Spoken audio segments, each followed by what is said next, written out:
we have an idea and it's an awesome idea, but it might be heartbreaking. And she goes, are you gonna burn it? Like, we sure are. She's like, all right, I'm down. She is cool as shit.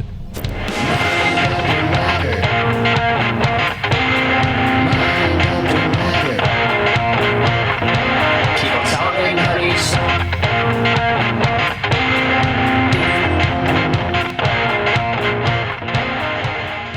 Zippity, bim, bang, boom, and things were never the same. Things were never the same. We talk about moments in which after nothing was ever the same. We've just returned from a weekend after which nothing was ever the same after that. Yeah. The Mind Under Matter Campout Festival, we pulled it off. I think we exceeded pretty much everyone's expectations.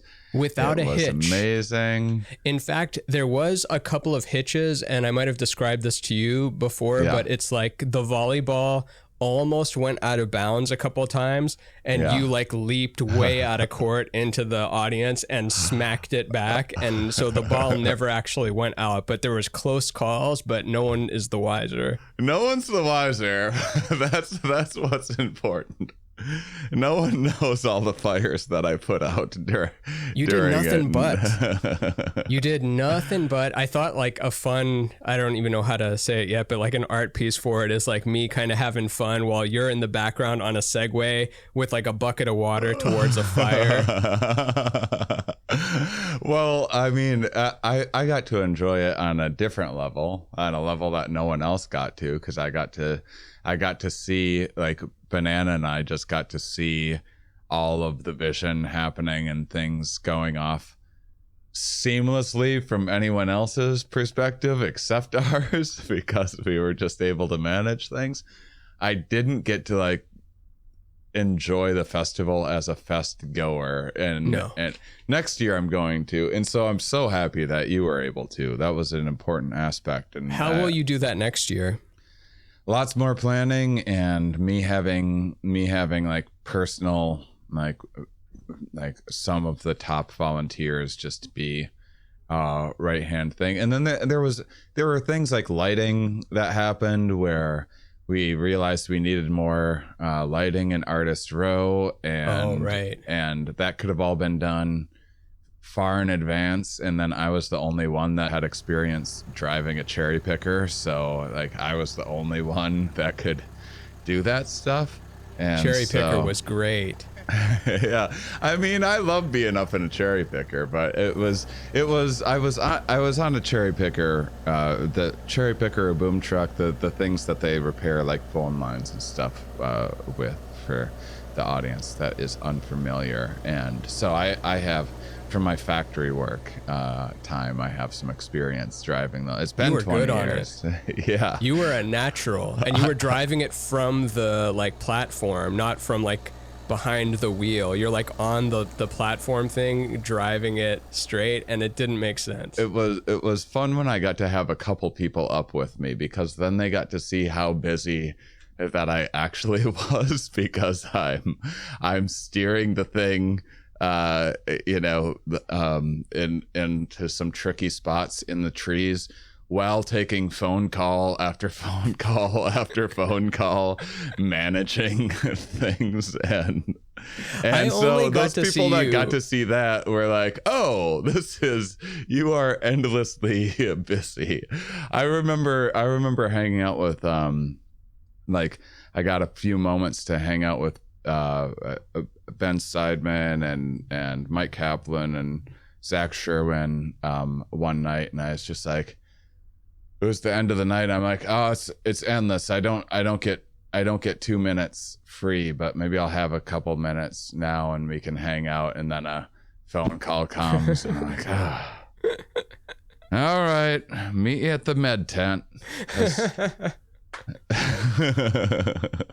Yeah, me and Mike and Zach and Ben, who are some of the first friends that I got to see before the whole thing really kicked off, we're just discussing that like neither of the four of us have it in us to have made this. Like, we love being at it, performing at it. We can help it. But as far as being a driving force to like construct it, that's a very special skill set.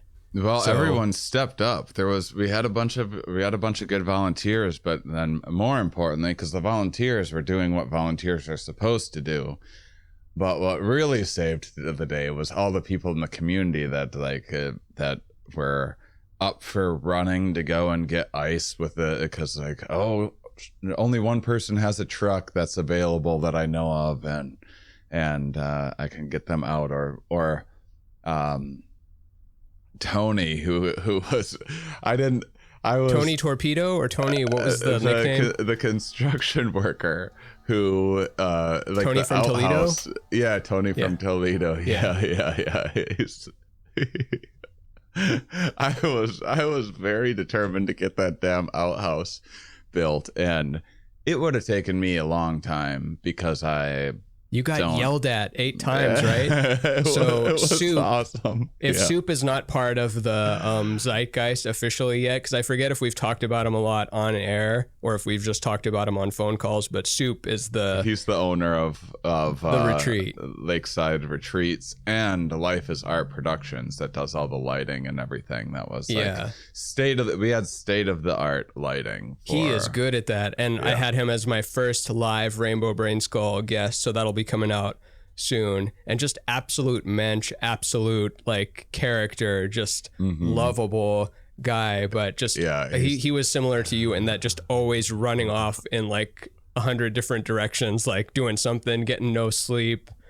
And he's running the video screens while responding to like urgent text messages from people about all sorts of things. And like my favorite part was this old man that I forget his name, but is he's kind of a character, might like drink too much or like talk your ear off too much, and Soup is so polite, and he's trying to guy. Oh my god. So Soup is trying to get something. He's trying to get 100 million things done, and the old man is like going near the expensive console with booze, and then starts talking about Buckminster Fuller or something, and Soup just like finally goes like, "Nope, we already did this today. We already exchanged Buckminster Fuller quotes. I'm not gonna hear the same story again." He's like, "But wait," he's like, "Nope, I'm not doing it. I'm not hearing the same story again. I love you, man, but I'm gonna have to get some space." So he just handled that so well. Like, he shut down hearing a story a second time. Like, I'm not doing it. I'm not hearing the same story again. Yeah, I mean, the outhouse thing was something that like I knew it was just going to be so silly, and I knew it would bring the community together. And the idea, it was actually Cole, because Soup came up with the idea of burning something at some point at the end, or having some bonfire or something, and then Cole was like, "You should burn the outhouse." And as soon as he said that, I was like, "Oh my god, yes, we have to burn the outhouse."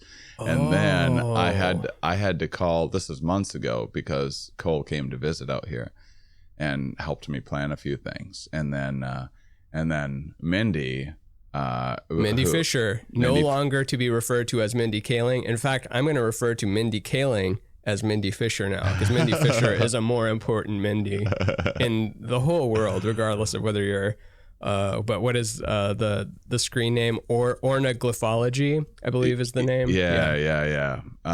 Great artist, and she was kind of in charge of designing the outhouse and everything. And so there was a point where I had to call her and be like, "Mindy, I have some like potentially bad news. It's cool.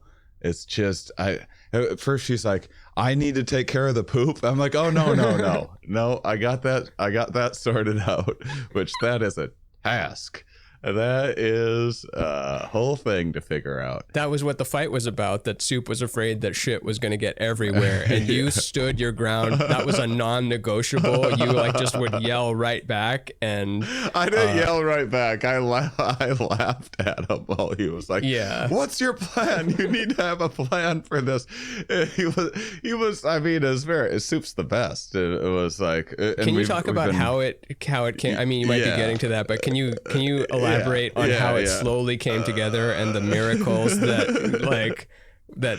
just showed up? Yeah, there was someone that was supposed to have materials that didn't come through, and then there's this construction worker in town with this like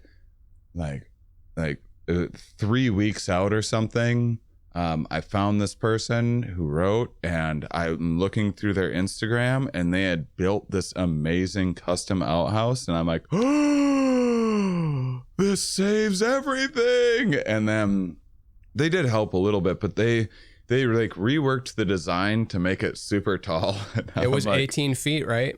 16, I think. Okay, 16. The legend elaborates to 18 feet. Like, well, now we got to make this thing.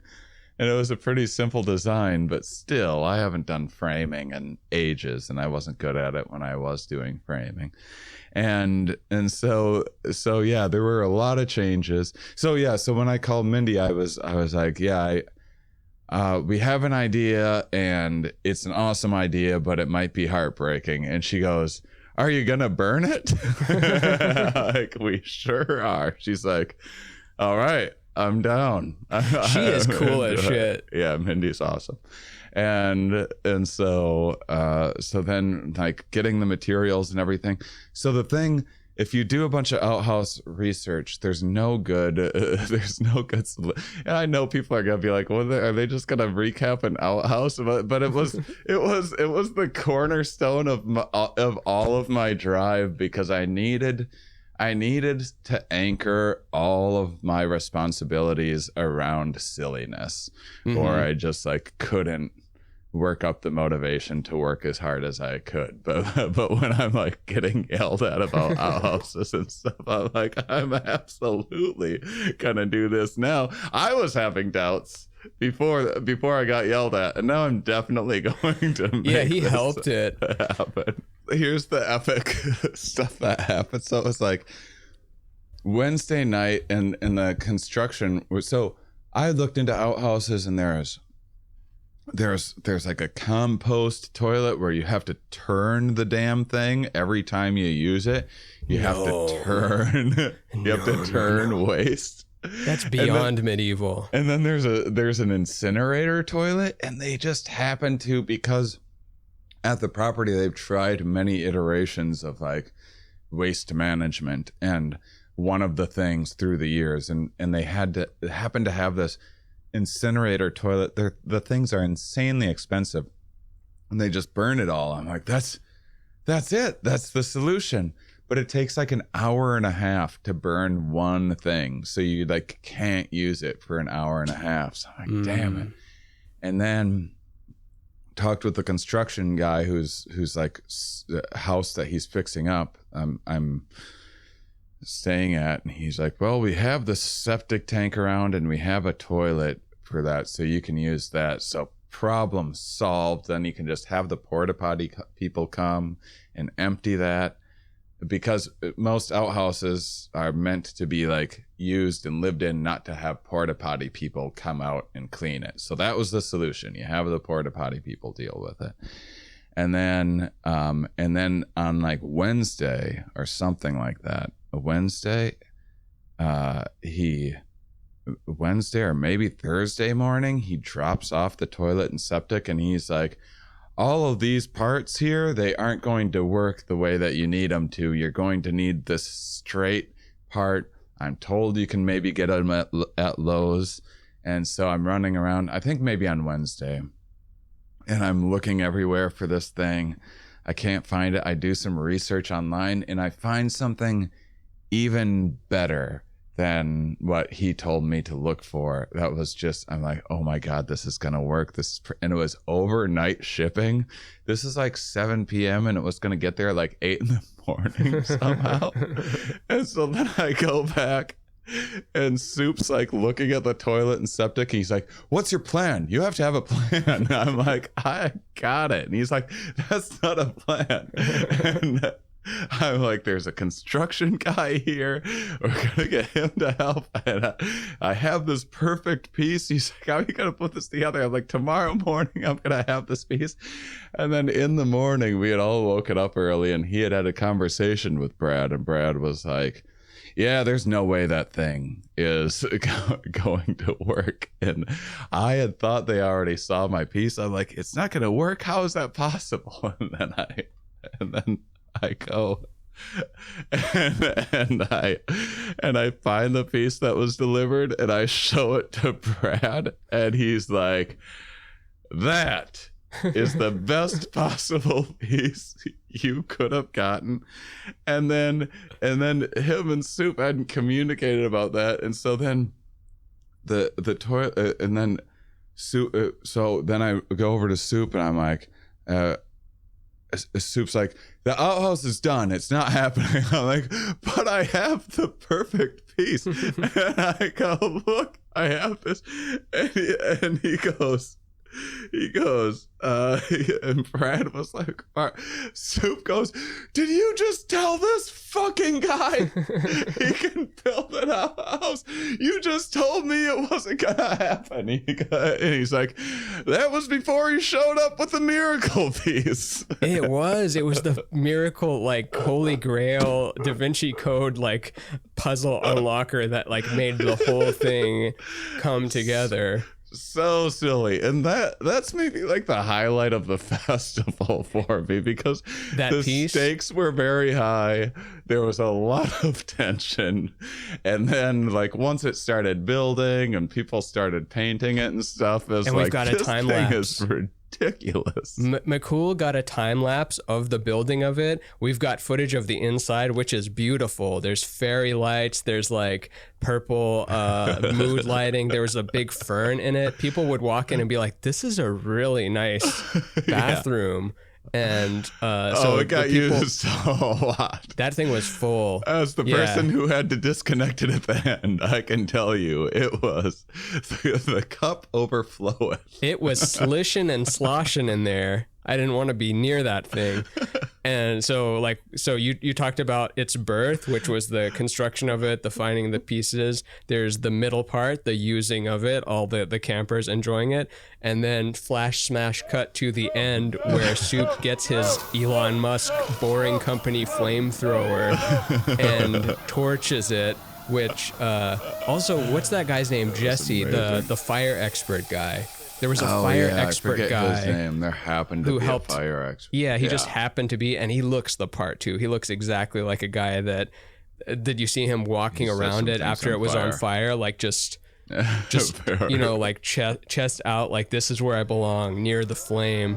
And eventually, since the thing is so tall, you can't just let it burn like that. Eventually, you have to chop it down.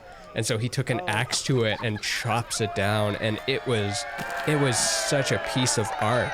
The way the little sparks would fly out, the contrast between the night sky and the little flame stars, and it almost fell on him a couple of times, but he's a pro, so he didn't die. Like he managed to leverage it, and it's all on tape. We got it all on tape. That was another thing too. We needed like various levels of it approved by Soup, because the platform needed to be sturdy enough for like, a very overweight person, beyond an overweight person. It needed to be steady as a rock,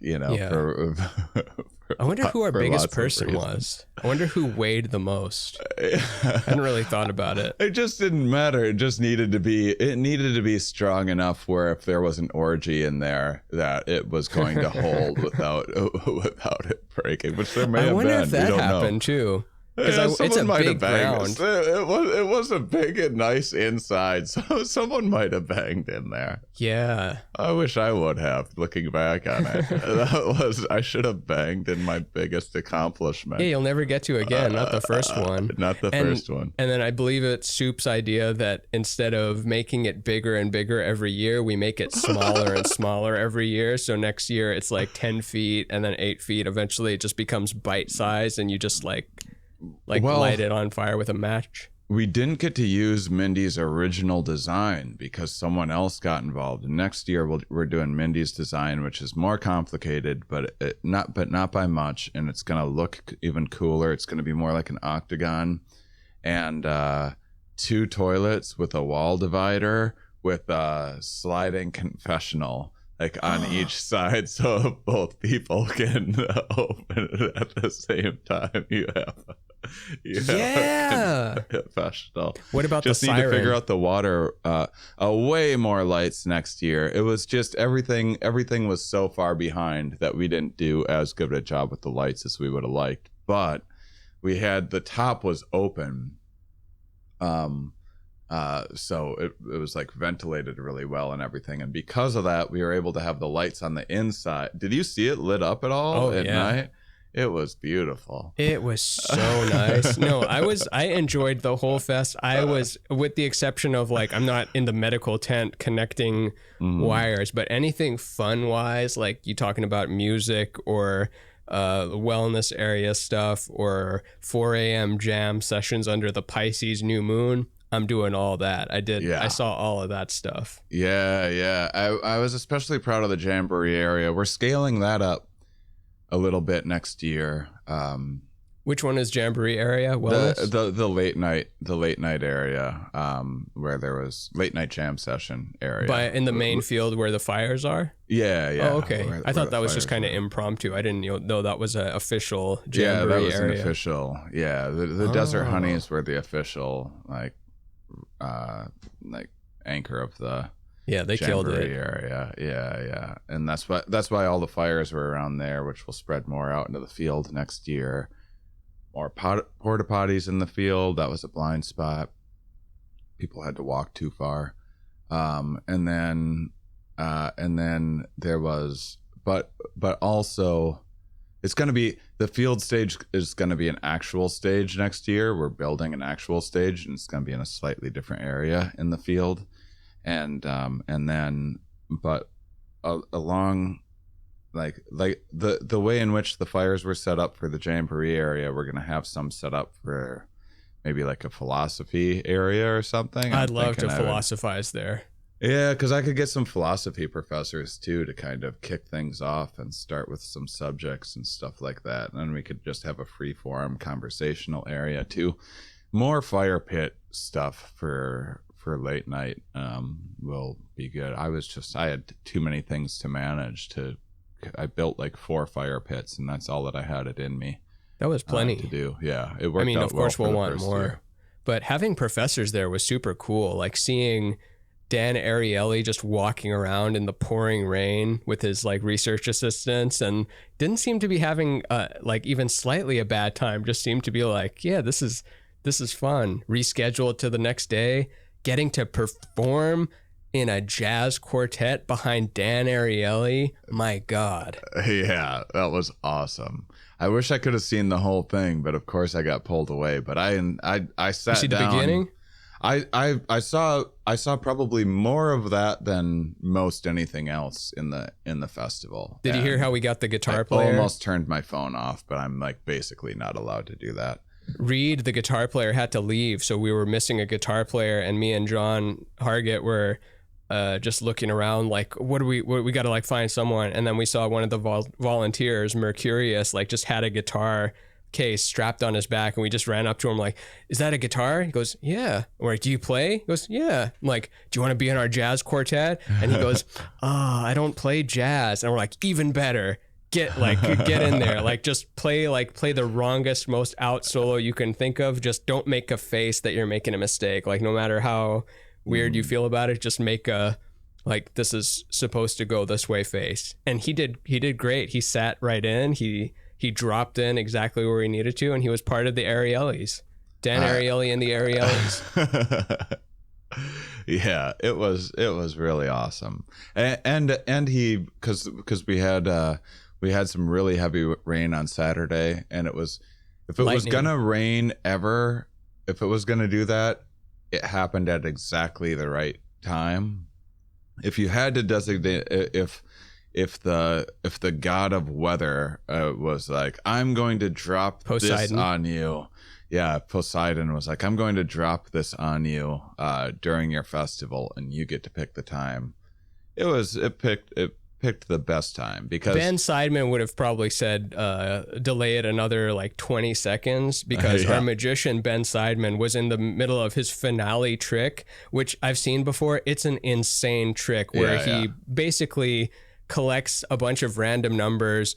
You call it, and then your mother is like talking to you on the other end of the line, and she has specific information. Your mother could be dead, and your mother is still on the end of that line because he's a fucking sorcerer. But towards the climax of that is when the lightning started to cut the power out, and so he couldn't finish his trick, and he had to even run after someone 15 minutes later and say like, hey, I have your credit card. I know you don't know that I stole it. It's part of a later trick, but I stole your credit card like 5 minutes into the act. So here's your credit card back. No time to explain. And the guy didn't even know it was missing.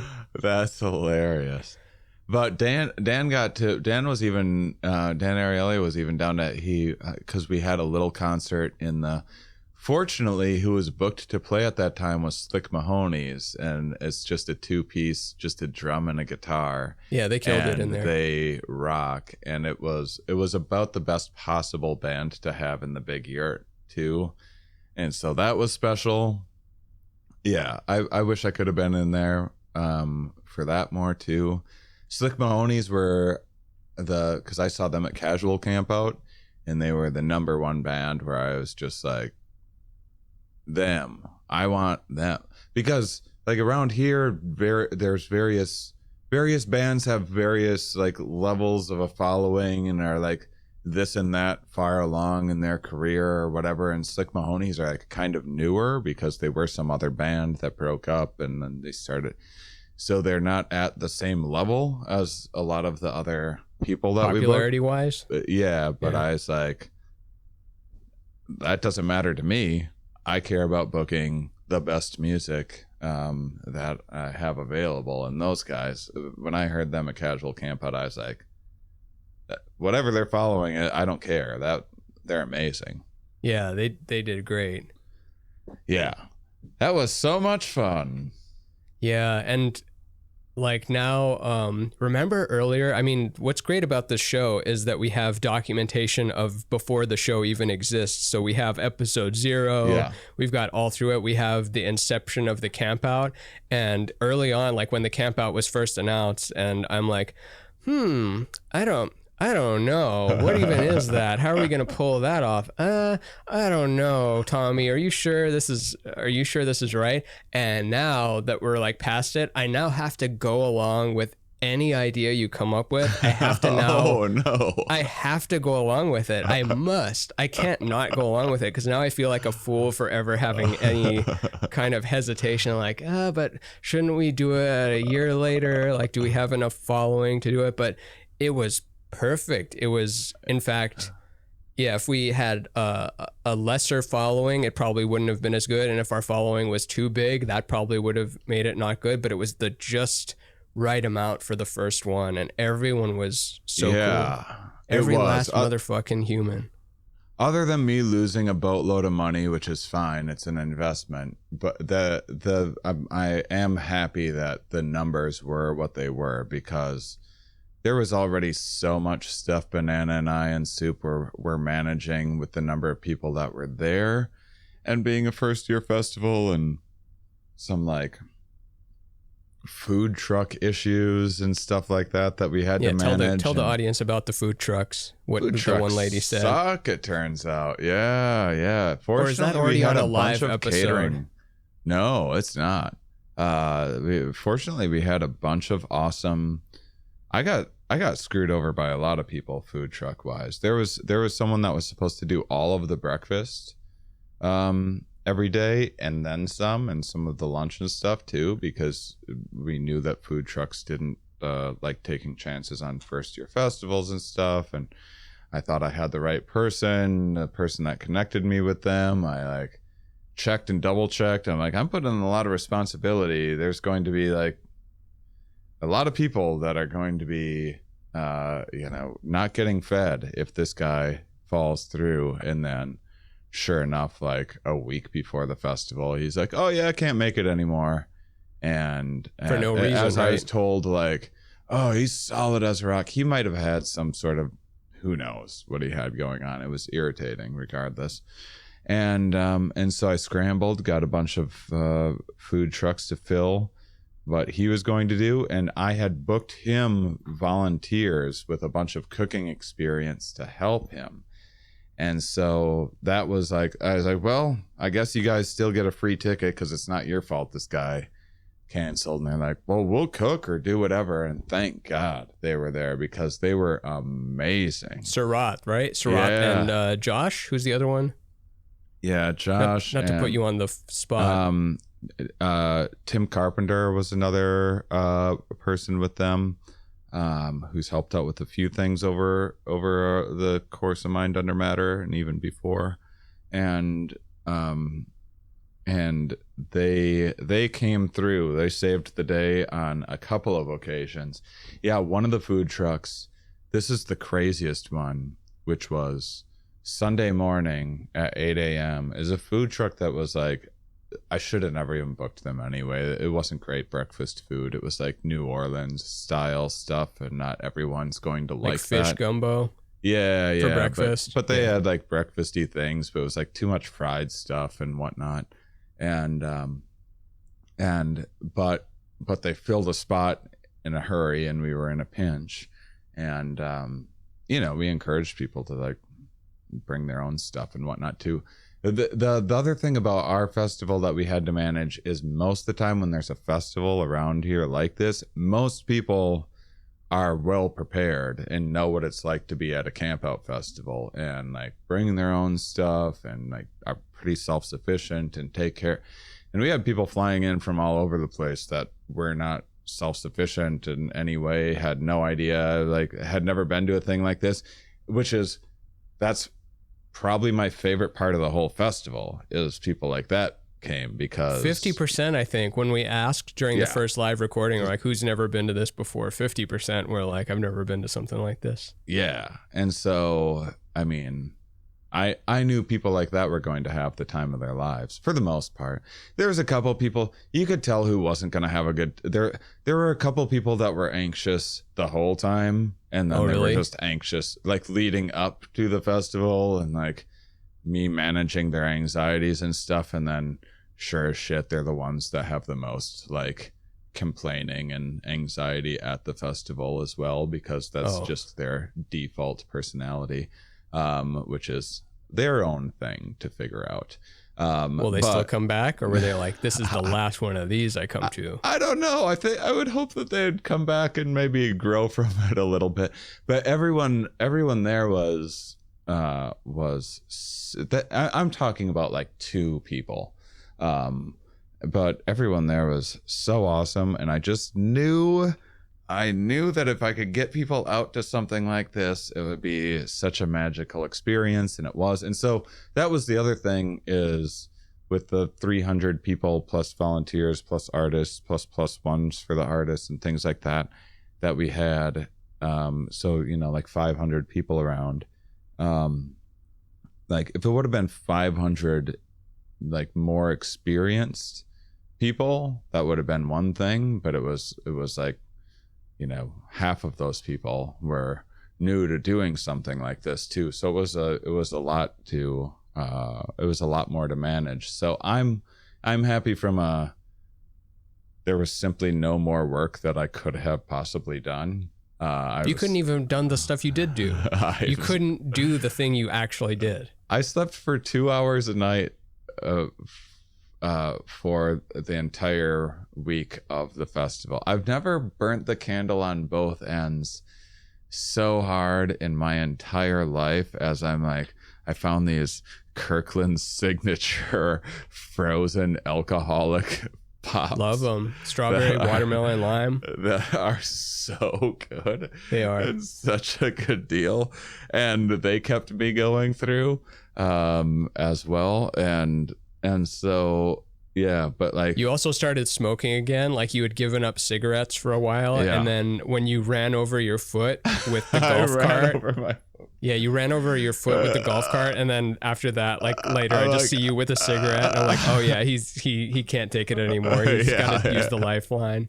Yeah, that is the lifeline too. Did you hear people refer to you as a mythical horse? Yeah, a little. Because you're just like this mythical figure with a cowboy hat on a Segway, like roaming from like one end to the other. People could only see you for a little bit, and then you'd be off somewhere to like solve some issue. But the way your hair would like wave in the distance, it was like, oh look, there it goes. I mean, that's why I had to move here immediately. When I went to Casual Campout, I was like, oh my God, this is a bigger deal than what I realized, and it's going to take a lot of work to pull it all off and have it go well. And so, I mean, I've spent a lot of time on that property and thinking everything through and all of the things that could go wrong and I lived and breathed that thing for months, and so yeah, it was cool to get to do. I finally like hit a wall because Banana and I have still been working at Lakeside, like cleaning organizing up stuff. Things, cleaning. When I say cleaning up stuff, is like tools and like our audience was insanely clean. The amount of trash there was in the field afterwards was so insignificant, and it was what trash there was like in trash bags and everything. There was hardly anything gross that even needed to be picked up. Like, and that's crazy. Yeah. Like, it's crazy. We have I mean, I knew we had cool listeners, but I didn't know they were that cool. I didn't even know there was that many cool humans. I know. Well, I do game nights and I get to meet people and everything too. And you know, I also get messages from absolutely insane people sometimes. So there was like a little bit of a concern that there was going to be some of that, or some people that were just like, what I had my eye out for was people that were just like so cripplingly shy and introverted that they like wouldn't be able to have a good time because they wouldn't be able to take part or approach. And so I was like keeping an eye out for that, so I could, you know, kind of help guide them into and help facilitate, you know, a good social time for them. I never had to do that once. I just feel like everyone, I think because so many people were there just by themselves or just like bringing another friend or a spouse or whatever, and because everyone's just on board with the stuff that we are into and talk about, and we obviously have we talk about smart things, so we have a smart audience. So we talk about the motherfucking brain sometimes. Even we talk about the fucking brain. That's the smartest blob there is in the body. Yeah. So we have people that like hearing about, you know, like weird sciencey things and big philosophical ideas and stuff like that. And those people they're also just like great human beings that are caring and wonderful. And so I had a feeling if we got them all together, I guess I wasn't as confident. That worked. That aspect of it made me nervous. I wasn't sure that was going to go as well as it did, but everyone got along so well. There's no fights. Tons of people made friends. There's someone like now moving to Pittsburgh for some girl that he met there and stuff. Yeah, and we married a couple too. We married Andrew and Brittany. I sometimes forget that we married Andrew. We married him. I've got his sticker right here, I think. Yeah, Cry Havoc, Andrew Havoc podcast. I still haven't checked it out yet, but this is the lovely groom. Mm-hmm. And Brittany is the groomette, or what do they call it? The bride. Yeah. Cry Havoc podcast. I don't even know what it's about yet, but I'm now officially supporting this. Like, this could be Proud Boys for all I know. It could be QAnon. I still support it. Yeah. I've got a bunch of art here. I mean, we could spend all day going through some of this, but I'll just like show a couple. But Abby McKinney made us all. Oh no! I should bring mine. Oh man! Abby McKinney made us all honey bear versions of ourselves with the corresponding TV color. There's even a McCool one. There's a banana one. Yeah. There's a U. This is of course the me one. We'll take pictures and send it to McCool so he can put it into the video right now for people on Spotify and YouTube. And I want to make for the site. I think it'd be cool to have like a whole audience art section, like.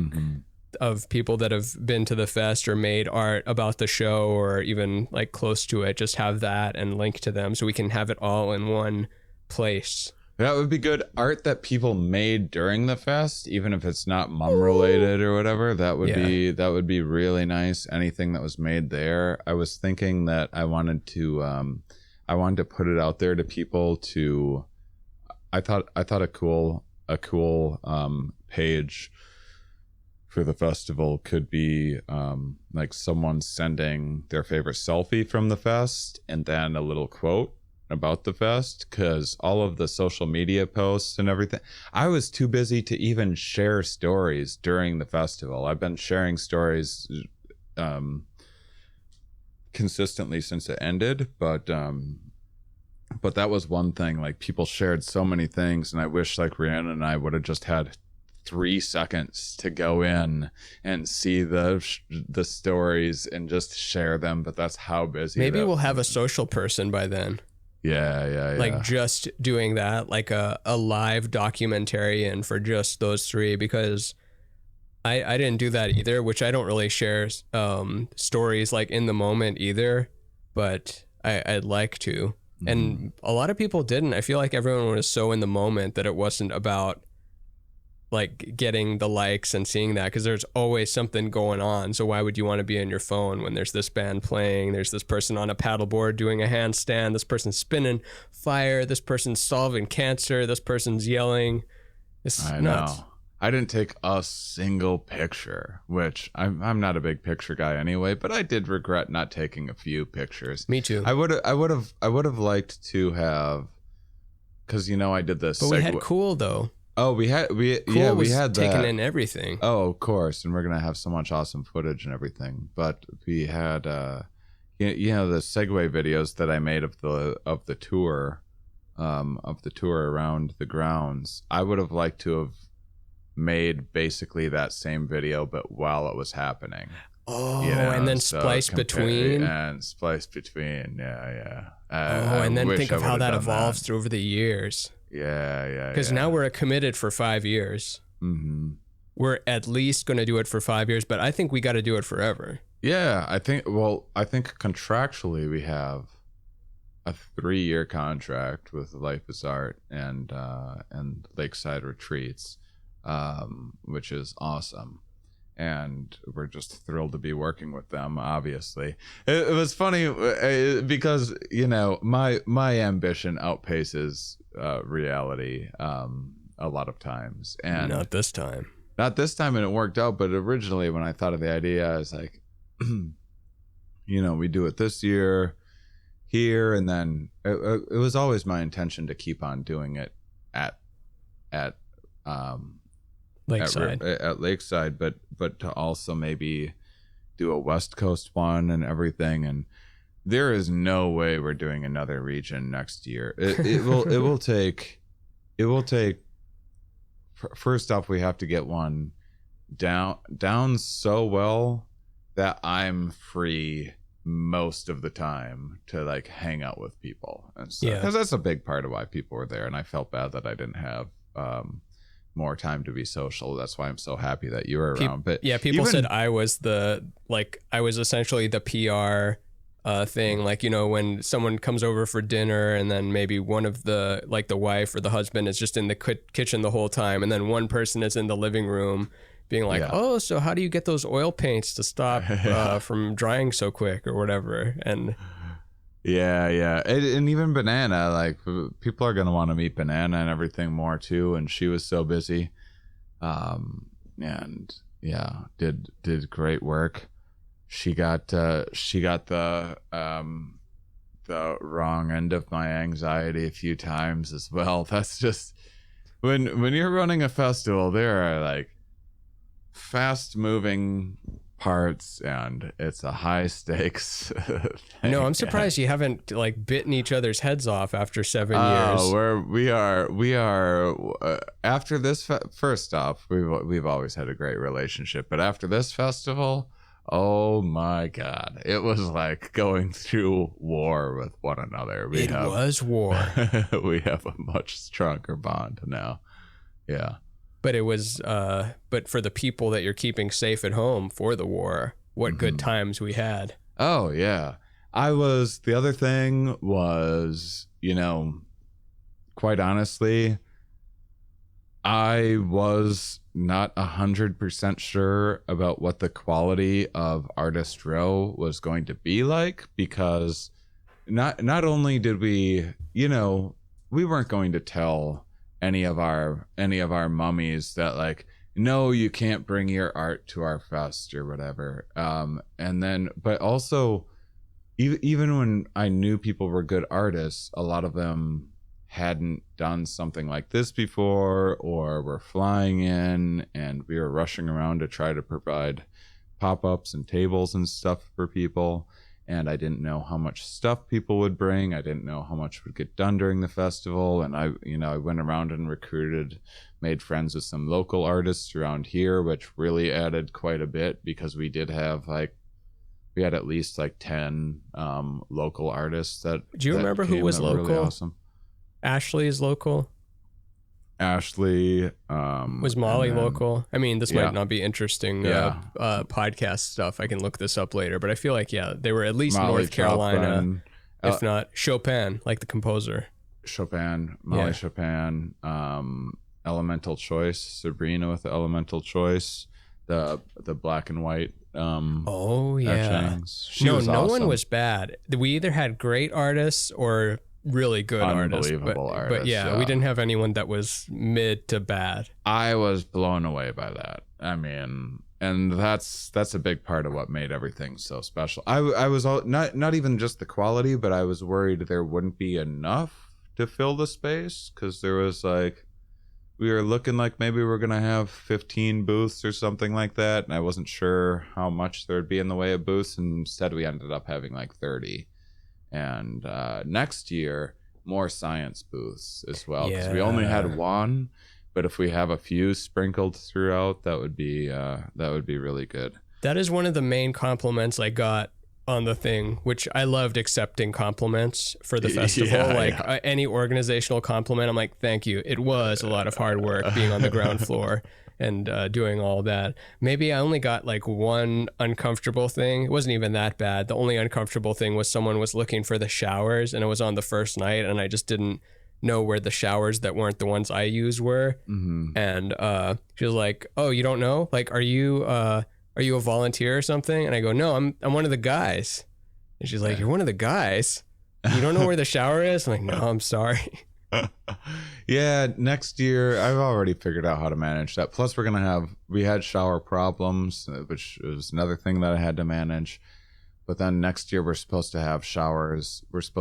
So there's 2 outdoor showers. Next year I think we're going to have, the plan is to have hopefully 8 in the field, a bathhouse in the field. And so that would add something as well. A Korean bathhouse, hell yeah. We're gonna have that was there were things to be improved upon. Things weren't, I got talked out of putting the information. I wanted the information area so that when you pulled in and you get to the intersection at the front of the camping field, it's the first thing that you see, and then you get directed from there. I got talked out of that and putting it down a road that you need to find and know what to. And I don't know why I didn't just stand my ground on that one, but that created a lot of confusion. Yeah, use the porta potty muscle, or the outhouse muscle. That means you can stand any ground. Yeah. And so there were things like that where it took people a little longer to get a sense of the grounds than it should have. Some of the schedule stuff that we'll do a better job of and have posted in more areas and change quicker next year. That was something that we were just relying on people looking at their phones. But then as things changed here and there, and we we changed the space a little bit in the like final 2 weeks. Could we just have a TV? I know that's not very outdoors like, but we could do whatever we want, but have a TV that shows the schedule. And in that case, if there's like a last second shift, you don't have to erase the whiteboard for 30 minutes. Like you can just, like a restaurant menu, the way it just changes instantly. That would be an easy one, because we were supposed to, one thing that we never got to put up was the projector stuff on the semi-trailer, which we painted and everything to get projectors going, but Soup ended up being too busy. But that's supposed to have, I guess that wouldn't work during the day, but I was going to say we could have it up there. But yeah, we'll figure out a few things like that so that some of that stuff. And this is just what we're thinking now. Who knows what things we're going to think of between now and a year from now, where we don't even know what new ideas are going to take place. We put this together in 5 months. So, you know, from inception to literally driving the golf cart to the stage, people like in our shirts, people dressed as Comante de Buffon, people saying that we soft rock, people telling us to keep on salivating, all of that. Those were, I think, the two most surreal moments. Where like driving in the golf cart with you, like through the crowd of people to get to the stage, seeing that they're all there for us for this show that is not even 2 years old, and then the other was standing next to you in the robe while the porta potty burns, and then McCool like just coming over laughing and being like, this started as a podcast. What are we doing out in a field burning an outhouse that's 16 feet tall? I know. Oh, that was maybe the hardest that I laughed too, was when it was burning and then the guy went with the axe to knock it down. It was taking him a long time to knock it down, and Tony Toledo built it, goes, "It's built too good."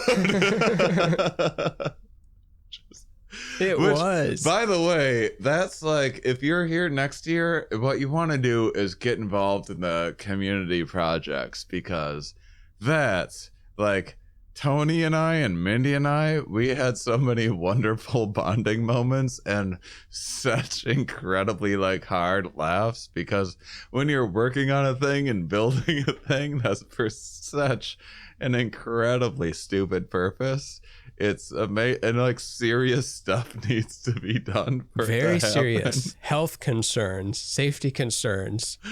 It was really fun. It was so fun, and to have everything, to have like everything just worked out. It turned out our forager, David Mooneyham. I couldn't tell if you said forge as in lunar eclipse forge or mushroom forager, because we had both. We had a guy with a forge and we had people who foraged mushrooms. Dan like had one that was just comically large. He had one that like at a carnival, when you win the prize that's impossible to win, he had that sized mushroom. I thought it was like a stuffed animal thing, and then I was like, that's an actual mushroom he found in the woods. But even stuff like that, he happened to have a generator, so we happened to put him in this area where we would be able to pull lights off to light the artist row a little bit better. And it was just the way everyone came together was pretty awesome. And on Patreon Day, I did get to hang out with people. Patreon Day was magic too. Yeah. For me, I had a not that your experience wasn't magical in its own way, but my magic experience, like getting picked up from the airport, where it's just you, me, and Soup essentially, and then there's like Mindy and Michelle and Dan, and then like it doubles on Patreon Day, and then it doubles again. So like every day was like a whole new like cast of characters, and it incrementally doubled. Yeah. Does that make sense? Incrementally, yeah. Yeah, absolutely. And by the way, I think we'll do something. I think we'll do something. So I think I'm gonna move back a couple weeks. Which, by the way, the weather was like was completely clear the 2 weeks leading up to the fest, and now has been clear ever since. So but we lucked out though, because we got one storm day, which brought us all closer together and made for a more interesting experience. And then Sunday we were in the eye of the storm, where all the surrounding areas had really bad weather, but for some reason our little festival was protected on the last day, because Poseidon was like, you passed the test, you survived the Pisces new moon storm. Well, the thing is, we came back Saturday night. We came back and got the main stage fired up and going again after everything, and that at midnight, made right? it special. And then we ended up going until like 3:30 in the morning or something like that. So that was awesome. So so everyone. What did you do when it started raining really hard? Oh, I went and napped the hardest I could. Yeah. Oh, really? Immediately. I was like, this is my shot. I was watching. So you only got what, 2 hours in?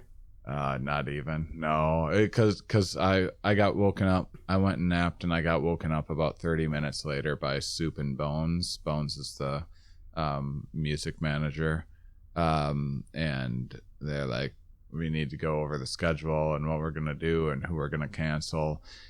And we had to cancel Reliably Bad, and they were what I was looking forward to the most, and they're going to no longer exist anymore either. They're dying? They're killing themselves? They're a 9-piece band, and it's just been too much for them to manage. How do you have a 9-piece band in 2022? I get it, like in 1953, but how do you pay 9 musicians when you're not at like a certain, huge level? Because I'll do the math. I'll see like a 9-piece group that only plays like small venues. I'm like, if they're getting 200 each a gig, how are they even supporting that? But yeah, absolutely. I mean, I guess for the love of the game. When it started raining really hard, I was just watching Ben Seidman just under one of the canopies, and it occurred to me like, oh, I could run back to the yurt. But then I was thinking like, no, I can't just abandon people that don't have yurts. I'm going to just stay here in the pouring rain. And then so I brought like 2 people who were just out there with me in the pouring rain. I'm like, just come on to the artist tent. This is, it's okay. And they're like, we're not artists. Are we allowed in? I'm like, you're officially artists now. You can come in. And then I got kind of distracted because I knew a bunch of people in there. And then I looked back, and then they were gone. So I felt like they felt weird being in there, and they like went back out into the rain. So I still feel bad for them. I hope they're okay. I'm sure they're fine. Which, speaking of, I think we're going to shift the artist yurt to where I was staying, the big yurt in the wellness area, yurt 1. And then we're going to use that, what was the artist yurt, which is a huge, amazing yurt. I think we'll maybe do some sort of a special access VIP thing. That's like, you get like catering, and you can use that, like maybe for 100 people or something like that. And you can use that space because it's air conditioned and climate controlled. And do artists get that too? That's what I'm saying. They'll have a different yurt. They'll have yurt 1. But do they get both? I'm talking for them. Of course, I get everything. I can drink out of your toilet if I want to. I can do anything. I'm one of the guys. I don't know why they would want it. I think they would just want to be in the artist yurt. But what if there's like something going on in the special one? We can figure that out later. Yeah, we'll figure that out later. But anyone that didn't come, like, I just feel really bad for. Like, I think it's just the stupidest thing to ever do to have missed the first one. It was magical. And also because we're making that change, we only have 1 lunatic. That means we only have 1 lunatic yurt available for next year potentially, unless someone from the team ends up staying in an RV or something like that. So if you're gonna if you're feeling crazy, now's the time to sign up to be a lunatic. And if you want to, instead of doing the $1,000 a month plan, if you just want to be a fully fledged lunatic, we'll give it to you for $8,000 straight up. Otherwise, starting out at $1,000 a month, and that'll be a little, 10 months from now, you'll get to be in the lunatic yurt, and you'll get on stage and have us put a straitjacket on you. And that was great. Yeah. Both the people we gave straitjackets to were claustrophobic and didn't like it at all. Yeah. And that made us like it even more. Yeah. Straitjackets are scary to be. Did you try one on? Not like closed off, but just like kind of wearing it for a second. Yeah. They look great though. Yeah. They look Banana amazing. did a great job. So what a great team. What more could we want other than to do this every year and have it grow every time? What more could we want? Money. That's it. I guess. I guess that could help. Oh man, think of if money were no object, just think of how wild that would be. Yeah, it's amazing. I mean, everything was cheap. I did a pretty decent job of but nothing was. I mean, the biggest expenses were Lakeside retreats and Life is Art. And then those are the two biggest expenses. And that's the other thing is like, there's just no way if we were going to do another region, it would be so hard to be set up as well as we were there, and what it would take to pull off what we were able to. And just the number of people and connections that I have here now, from like the pig roast guy to the catering people to all sorts of it's better this way. Like yeah, it's better to have a home base, at least for our first several. And Ashley Spiro was saying that not in a talking shit way, but like if this was on the West Coast, like it would probably be a different vibe. It would probably be more about a selfie palace or something, like if it was closer to the Los Angeles area as opposed to in the woods of North Carolina. You probably end up attracting a different crowd. Not that that's bad. That'd be fun to do a selfie one. Yeah. A clouty selfie one. Celebrities would stop by for a bit. Yeah. But we crushed it, and that was exactly the vibe that I was hoping for. I think next year that we will push back a couple weeks, so it'll be just like a little bit cooler out, and so that it's still full moon. So I need to run it by Soup, but I'm thinking Friday, September 29th would be the first day, meaning Patreon day would be the 28th. And by the way, join on Patreon, because we have cutoff points that we're going to much more strictly enforce to next year in terms of who gets to be part of Patreon day and who doesn't. And it's a way of us rewarding people that have been there with us for a while and have been supporting us for a while. And then it's also just contributing helps us know that you have a vested interest in the project and are probably just more into the show than the average person. So that vibe on Patreon day is just that much better too. Yeah, we'll never forget. Showed up. We'll never forget our first year Patreon day people. We may forget your name, we may forget your face, but we'll never forget you. Yeah. So actually, I was pretty proud of myself for names. I was pretty good with names. There was a couple of times I had to ask, what was your name again? Those were painful, but other than that, I was really good with names. That's impressive, because I'm so many unique names. I mean, not just Soup and like how many, now they're escaping me, but there were so many names that are not normal names. Zombie, Mercurius, Bagel, Soup, Stew, Magic. Bones. Bones. Like that's someone you don't have to ask where that name came from. The Don. Bones got shit done, and occasionally he would just materialize next to you and be like, "Hey," and then just like that, like only Bone like fist bump, like gives you the fist bump. You ask him for any music equipment related thing. You're like, I need 6 humbuckers with gold screws now and an XLR cable. It's like, all right, and then we're just golf cart off and then come back with it. Yeah, he's great. Rhiannon and I just had a meeting with him and Casey, our volunteer coordinator. Shout out to Casey, who absolutely crushed it. Oh my God. Our volunteer coordinator was amazing. She does volunteer coordination for like the Red Cross and stuff like that too. So she knows what she's doing. But now she has another thing to put on the top of her resume. MUMFest. Then Red Cross. She was working like 12-hour days. She was like picking up she was like emptying garbages by herself or with just another volunteer, and so she stepped it up so hard. So yeah, people were awesome, and all the people like oh shoot, what is Craig? What is Sophia. Mike Young's middle name again? Mike Carl Young. No. Mike. Why does his middle name matter? Because he's a Commandant de Buffon. Oh, yeah, we have to say that part of it. Mike. You went to high school with him, middle school with him? You should know this. He I just met him this weekend. He helped us out so much. Steve He's my neighbor, yeah. Rihanna's he was your neighbor. Rihanna's boyfriend, Steve Gillespie, helped so much. Dan Such with Myco Meditations. Whew, we got a lot of help from people. Dan's a great cook. Can make anything happen just outside in a griddle. Yeah. It was awesome.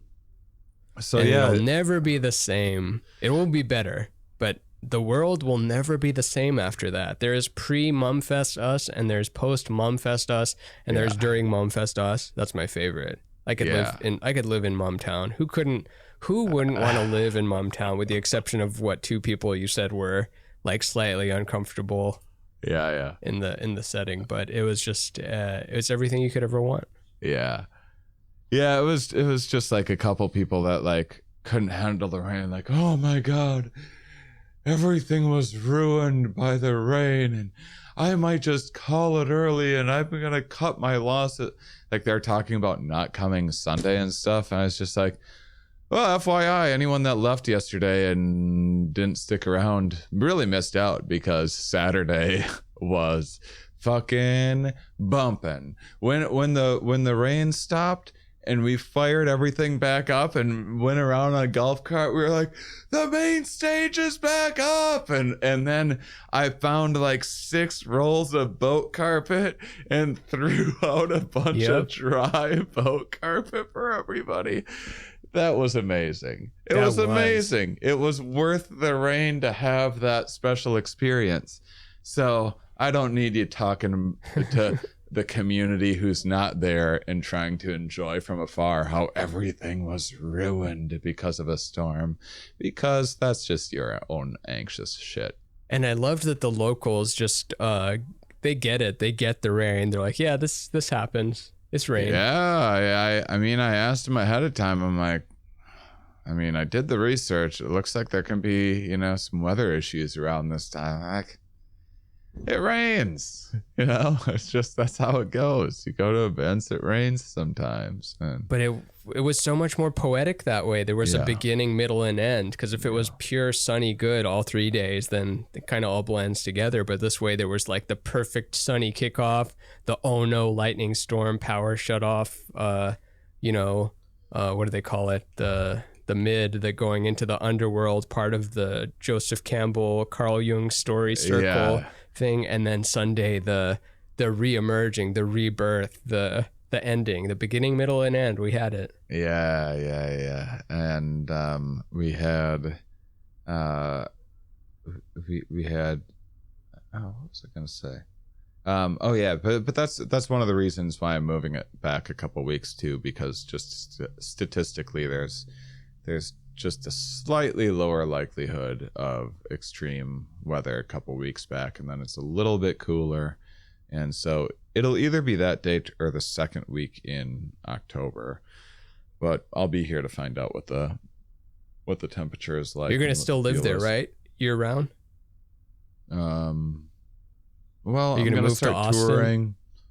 No, I'm working on a few things. I just sent an email today about the Vegas thing, so I'll see if that happens, and that could be maybe as you'll be early as, like, bi-coastal, December or something like that. Yeah, Vegas and North Carolina. but yeah, I'll probably be here by, I think I'll probably talk to Soup and see about maybe I'll help out with casual Campout or something like that as well that he has in May. I'm doing and maybe the do a poster set or something like that for it, or MC or something for him, and just to keep meeting more bands and just get that much more familiar with, because I sure was happy that I did that last year and I was there and got such a feel for the space when there was a fest going on. And so yeah, doing that.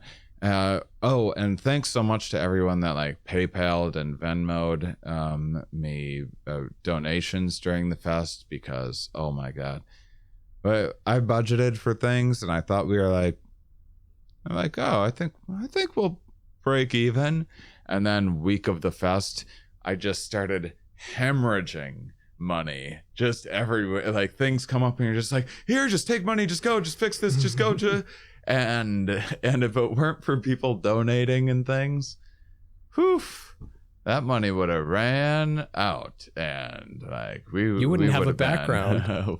We would, yeah. You would not have a background or headphones or a mic. I would have the stuff and you would just be sitting there out in the field. Yeah. So that was amazing that people were generous in that way. Thanks for supporting on Patreon. And now that the fest is over, we're going to get back into making all of the all of our bonus content that we crank out on a unrealistically irregular schedule. And yeah, I don't know, what do you have things that you're looking forward to next year, implementing or changing? All of it. More, just, I don't know, more everything, you know? Yeah. More everything, more random art installation things. I'm glad we got the cutouts that I got, and that was a good like first round of cutouts to have the Void, the Visionary, which I was worried about the Void because Mike was like getting him to stand up by the trees, and in order to fasten them to stuff, you use a zip tie, and he's doing it on the neck of the Void. And to people that don't know what the Void and Visionary is, the Void is like this dark gray character, so it just looks like this black figure like being hung out in the woods. And I'm like, you're gonna put that near the Visionary too, right? He's like, oh, you want me to? I'm like, yes, please put that near the other one so that there is context and there's not just a hanging dark figure with a sad face in the woods. And the honey bear looked great.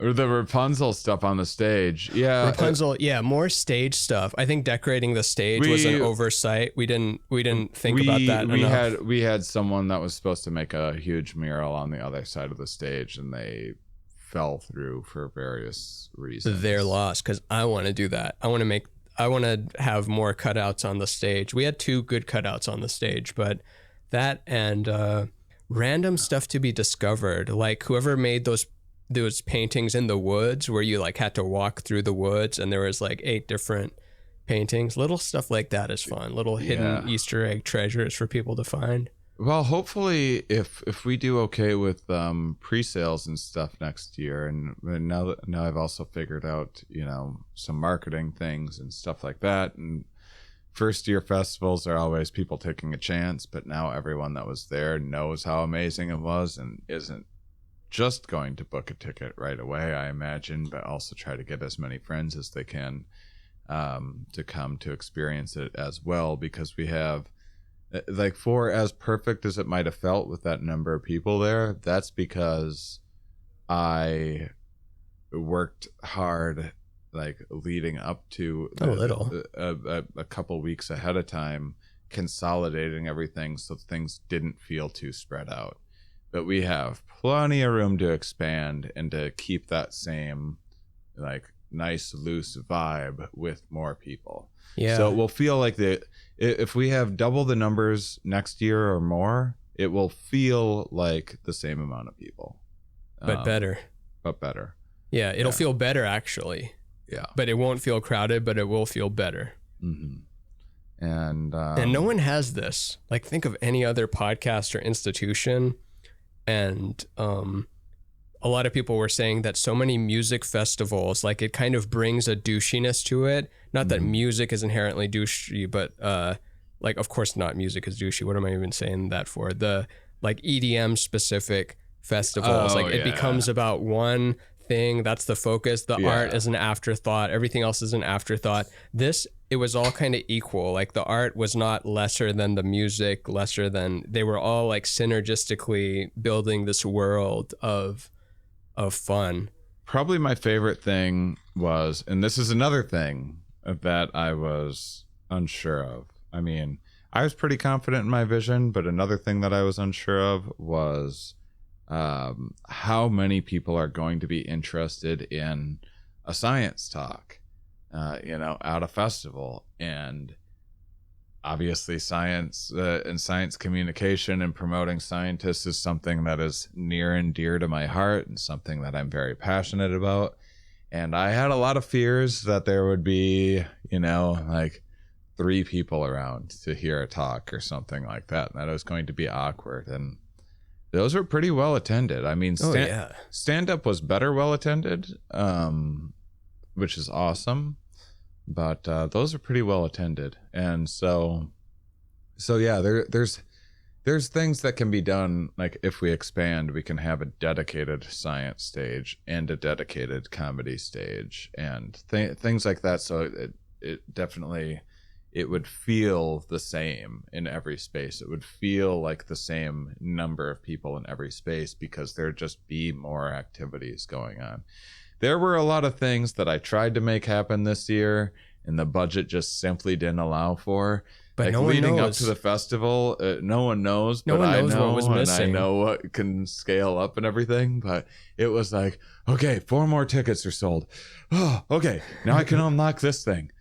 Okay, 4 more tickets were sold. Okay, here, now I can unlock this thing, and so hopefully next year we'll have more money early on to if you own a weed company or something, just become a lunatic. Just give us some dough. It's bad karma not to. We'll and if you're at it. the festival, that first off, that those lunatics, when they signed up, they didn't know that they were getting a yurt during MUMFest and that was another thing I would next time.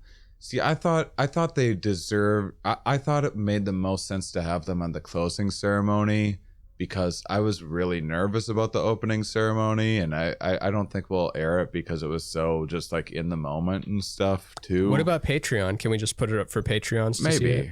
Maybe or some aspects of it or something. We can discuss that. I mean, it was so like crowd worky, and I don't know, I felt off.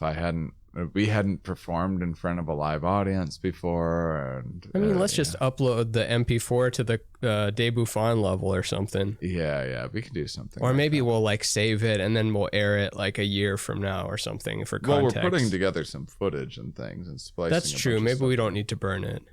Yeah.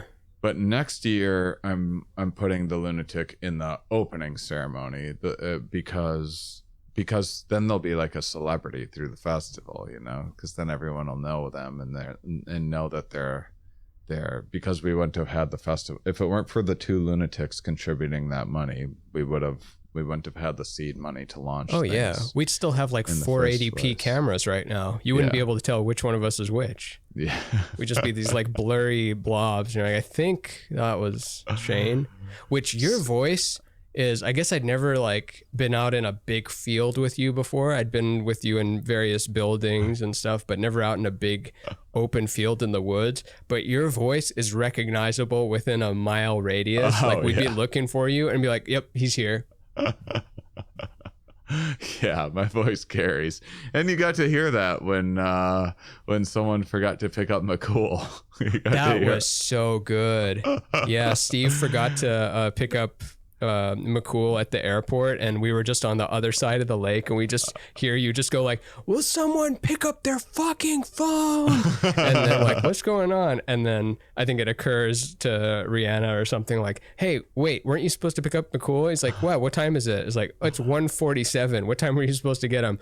12:30. Oh shit. He's been waiting for an hour. Hey, came over. I was like, you had one fucking thing to do today. One fucking thing. You know, poor Steve. Yeah, because Rihanna was also saying that like you had one job, and then you're telling him you had one job, and he's like, I know. I hate myself. He made up for it. That's for sure. He made up for it, and then some. Holy crap! Because he really did. I felt worse for him than I felt about McCool or anyone else, because he really does not like to let people down, and he was in it. He was in the moment after he had let people down, and he's just like, "What? Oh no, I've let them down. I didn't know." It's the sort of thing I'd do, but that's festivals for you. Things happen. We got him. Yeah, we got him. That was awesome. Thanks so much, everyone, for coming out. One thing that would be really awesome. So one thing you may not know about Lakeside, it's not something that's been there forever. It's you'll hear more about it in Rainbow Brain Skull, but it's old family land that's been in Soup's family for a while, and they decided to dam up a lake some time ago, and then decided when they had this space that they should be sharing it with the public some, and started figuring out camping for people, and then just as like a little side project on top of everything else that they do, just to share the space more. And so Lakeside Retreats itself and the yurts and everything, those are really new.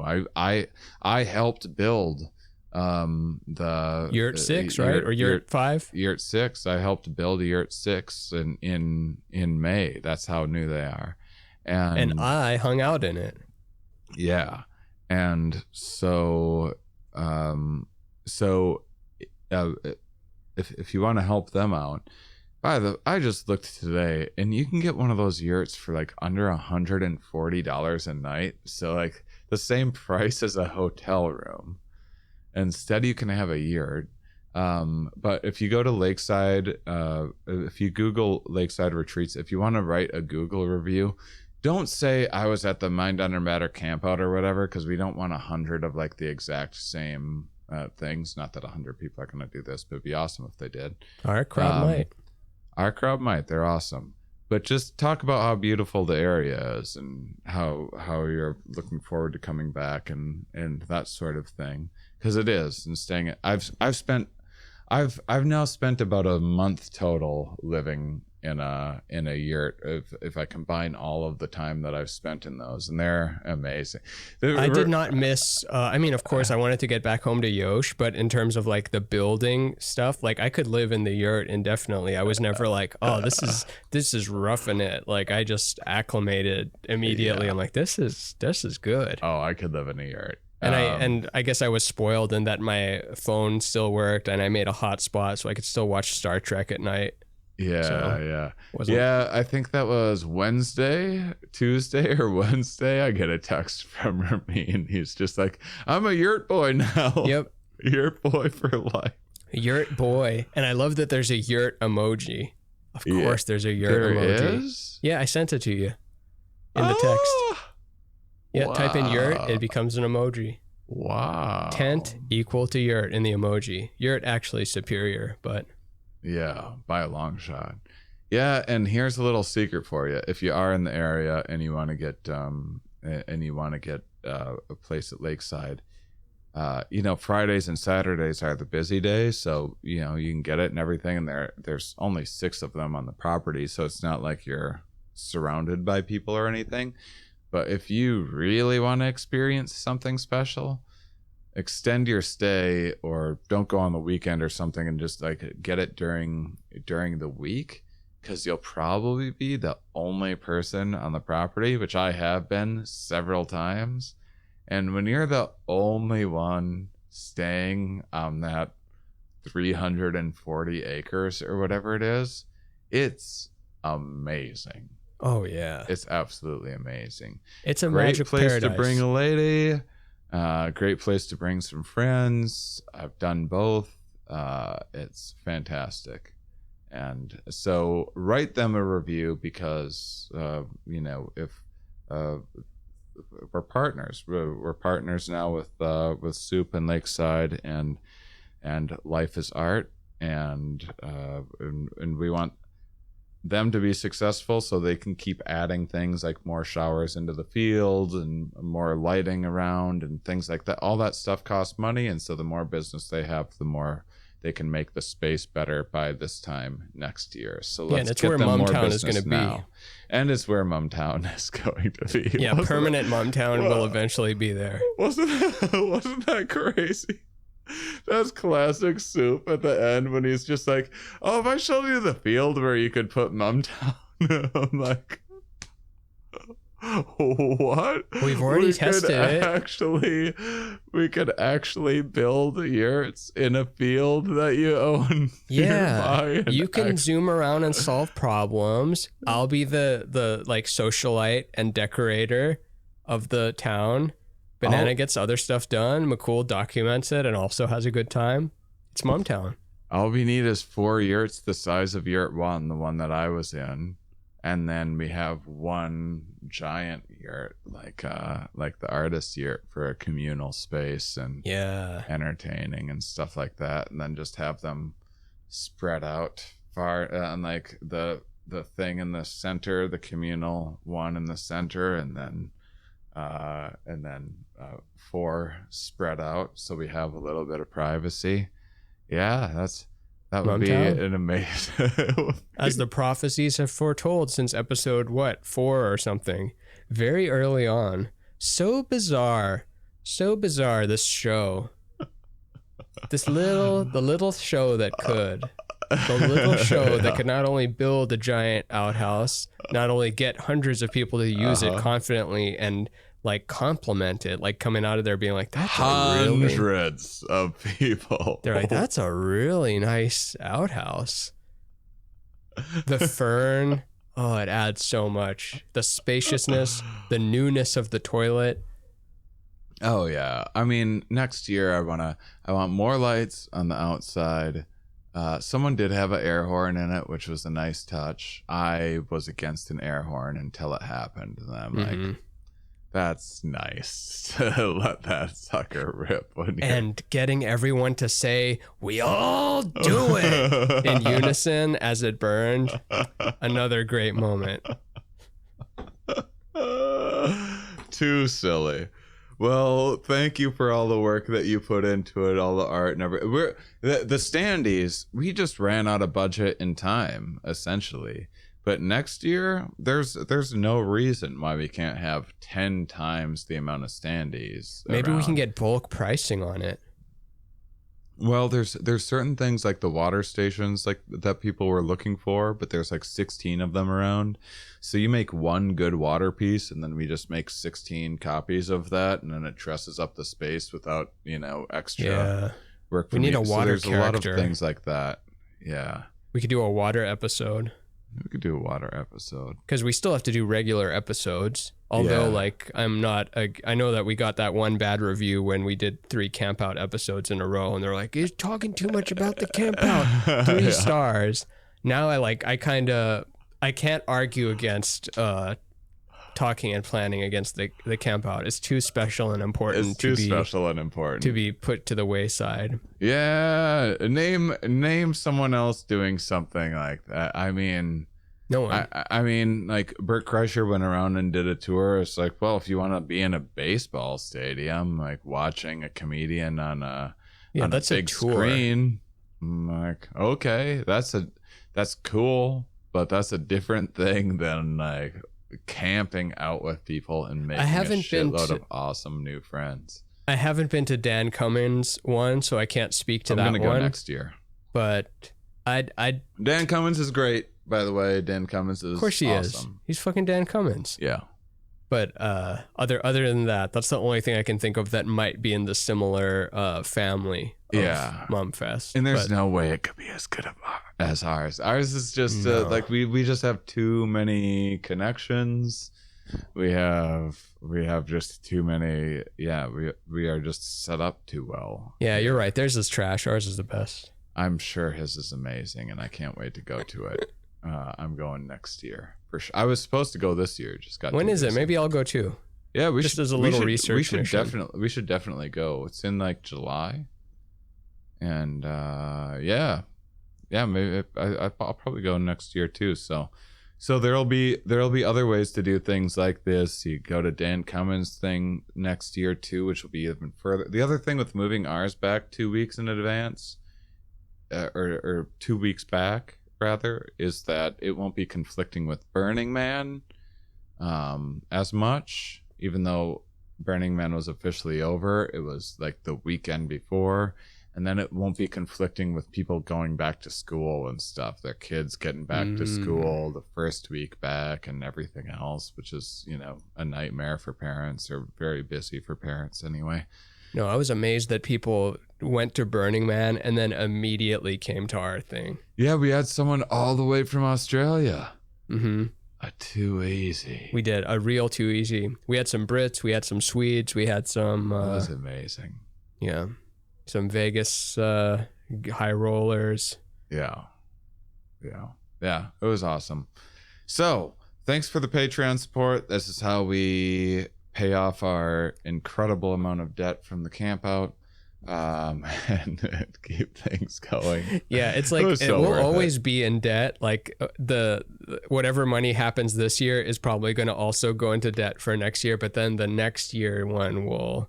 We'll make money next year, but maybe not make back the money from this year. But we'll make money next year. As long as we can keep it going, that's all that matters. Yeah, absolutely.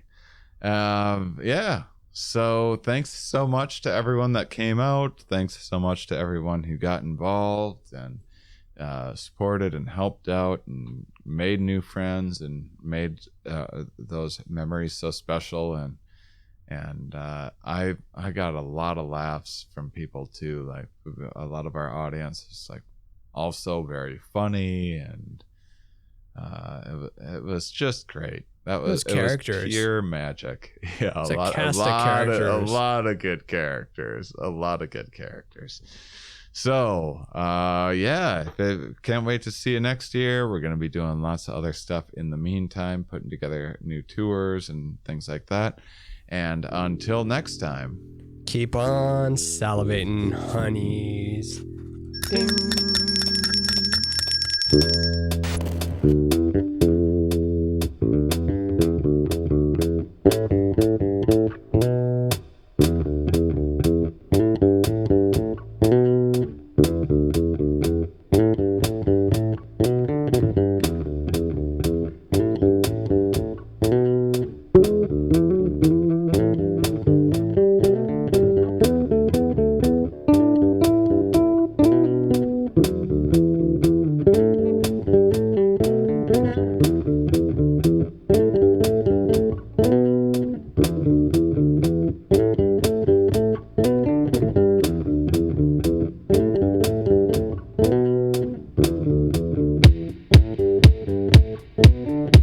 Mind under matter.